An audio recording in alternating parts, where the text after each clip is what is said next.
This is the first time I've grown chickpeas. Chickpeas are not typically grown in the black soil zone of Saskatchewan due to disease and maturity concerns. You see, chickpeas are an indeterminate plant and will continue to flower into early fall if conditions are moist. This means we're relying on frost to stop flowering, and the end result will be a lot of green seed. We may have a solution to this problem, but it's not for the faint of heart. Past research suggests that intercropping chickpeas with flax can act as a late season stressor to get those chickpeas to mature. To test this hypothesis, I was hoping for a moist year. We didn't start out that way, but recently we've had a fair bit of rain here in August. So in the study before you, we're looking at chickpeas and flax either in mixed rows or, in the case of this plot, alternating rows. The seed depth for the mixed row was 7/8 of an inch. When seeding alternate rows, we were able to seed the flax at 1/2 inch and the chickpeas at 1¼ inches, since we can independently adjust the seed depth for every opener on the Seedmaster. Regardless of treatment, the chickpeas have been seeded to target 40 plants per meter squared, and the flax was seeded to target either 0, 150, or 300 plants per meter squared. The chickpea variety is Lancer. Now, there's not a lot I can spray to control broadleaves in this combination. I did a pre-seed burn-off with glyphosate and sprayed Select in crop to control grasses. But we've also done some hoeing here as well. But the site was generally overall pretty clean. So, what has past research found with chickpea flax intercrops? Well, intercropping with flax has been observed to reduce disease in chickpeas. Past work has found the severity of ascochyta blight in chickpeas could be reduced by 50 to 67% when intercropped with flax. Ascochyta can be a real problem for chickpeas, but ours fared pretty well this year. I think the trick to growing chickpeas is to not have grown them before. Many of the purported benefits from intercropping flax with chickpeas were also observed in a large study by Bill May with Agriculture and Agri-Food Canada out of Indian Head. The study ran from 2017 to 2022 and involved sites at Indian Head, Redverse, Swift Current, Melfort, and Saskatoon. A good example of how intercropping with flax could increase chickpea yield came from the Southeast Research Farm near Redverse in 2022. Here, the chickpea yields continued to increase as seeding rate of the flax intercrop increased from 15 seeds per foot squared, which is similar to our 150 plants per meter squared in our study.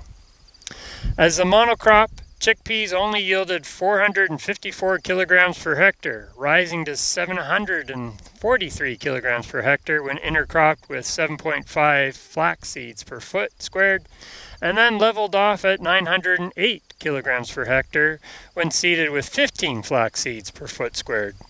So the yield of the chickpeas doubled at that site when flax was grown with it. Improvements in chickpea seed quality when intercropped with flax were also observed. At Redverse in 2019, green seed was as high as 17%, whereas the green seed only ranged between 1.4 and 5.1% for chickpeas when intercropped with flax. While disease pressure was low in this study, a trend for decreasing disease with increasing seeding rate of the flax intercrop was noted. At the end of the study, Bill concluded that stability of economic returns was the greatest advantage to the intercrop. However, conditions were dry to normal during the study period, and testing the intercrop during a wetter cycle is needed. So I decided to give it a try. Now, we've been pretty dry at the beginning of the season here, but recently we've received a fair bit of rain in early August. So let's see how we made out. Here's a look at how well our trial had established by July 18, 2025. Chickpea population averaged 48 plants per meter squared, and this didn't significantly differ between the treatments. Targeted plant stands for the flax of 150 and 300 plants per meter squared resulted in actual stands of 175 and 265 plants per meter squared, respectively. This is reasonably accurate given the variable seed mortality of flax. Here we're looking at the treatments for the mixed row. Everything looks pretty good at this point. Not a spot of disease. And here are the same treatments for the alternating rows. Yeah, this image is busy, but bear with me. Each block shows all 4 plots for a treatment. We have alternating rows on the left and mixed rows on the right. The top row is monocrop chickpeas with 0 flax. The middle row is chickpeas intercropped with the target flax stand of 150 plants per meter squared, and the bottom row is chickpeas intercropped with a target flax stand of 300 plants per meter squared. Pictures were taken on August 15 and give a sense of the maturity differences between treatments. However, maturity was assessed later in the season based on pod color change. In the absence of competition with flax, moving from alternating to mixed rows hastened maturity by 1.5 days.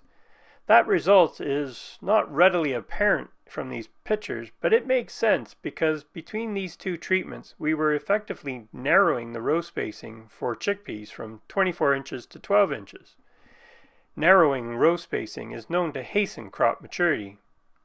Competition with flax at 150 plants per meter squared hastened maturity by 2.5 days for alternating rows and by 0.8 days for the mixed rows. Increasing the flax density to 300 didn't hasten maturity further based on the later pod ratings, but judging from these pictures, maturity does appear to be hastened more by the higher seeding rate with flax for the mixed row side. The maturity of the flax itself was not affected by seeding rate and seed placement. However, this maturity rating was based on the main tillers and does not account for all the very immature tillers which formed late in the season when precipitation in August ended the drought conditions. In other words, once the droughty conditions ended, the flax tried to make a second attempt to develop seed. This created harvest difficulties as the chickpeas matured before the flax. Eventually, a desiccant was applied to get the trial harvested. I wasn't happy with the harvesting process. Combining chickpea and flax together resulted in a very dirty sample. A slow cylinder speed and a large concave setting were used to reduce breakage of the chickpeas. However, this led to poor threshing of the flax. Moreover, a low wind speed was selected to prevent the flax from blowing out the back, but this resulted in a very dirty sample. The wet weather in August also created an environment where disease developed on the chickpea seed. While aflatoxin levels were still acceptable for human consumption, I'm still not sure whether these chickpeas would have been selected for human consumption based on their appearance, but I know very little about chickpea grading. Here is the yield data averaged over seed placement because the results were similar between the mixed and alternating rows. Looking at the blue bars, competition with increasing seeding rates of flax greatly reduced chickpea yields. When grown alone, chickpeas average 42 bushels per acre, which is well above the provincial average. However, growing chickpea with a targeted flax stand of 150 and 300 plants per meter square resulted in chickpea yields of 23 and 17 bushels per acre, respectively. The flax was clearly competitive with the chickpea, reducing yield potential by nearly 60%. The added yield from the flax in orange did not come close to compensating for the chickpea yield loss. At a targeted rate of 150 flax plants per meter squared, 19 bushels of chickpeas were sacrificed to attain 3.5 bushels of flax. Likewise, 25 bushels of chickpeas were sacrificed to attain only 4.3 bushels of flax at the targeted rate of 300 flax plants per meter squared. This doesn't come close to being a good deal. Like I said, the tillering of the flax set the maturities way off between the chickpeas and the flax, and I struggled to combine the two together. From a similar study, published by Reed et al., I adapted this graph. They seeded flax with Kabuli chickpeas at 24 pounds per acre in alternate rows and at 11 pounds per acre in mixed rows. In our study, the flax seeding rates to achieve 150 and 300 plants per meter squared were 12 and 24 pounds per acre. So we may be comparing apples to oranges, but as my wife says, it's still all fruit. In other words, it's all in the same ballpark. Like our study, the yield of the chickpea was severely reduced by competition with flax. In stark contrast to our study, the yield of flax was not affected greatly when competing with chickpeas, resulting in land equivalent ratios greater than 1. In our harvest samples, seed rot was noticeable. Like I said before, August was wet and chickpea harvest was delayed by the immature flax. So I was concerned about the presence of aflatoxin.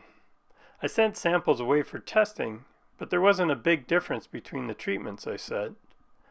Greater than 5% aflatoxin is considered a problem for human consumption, but our samples never tested higher than 1.3%.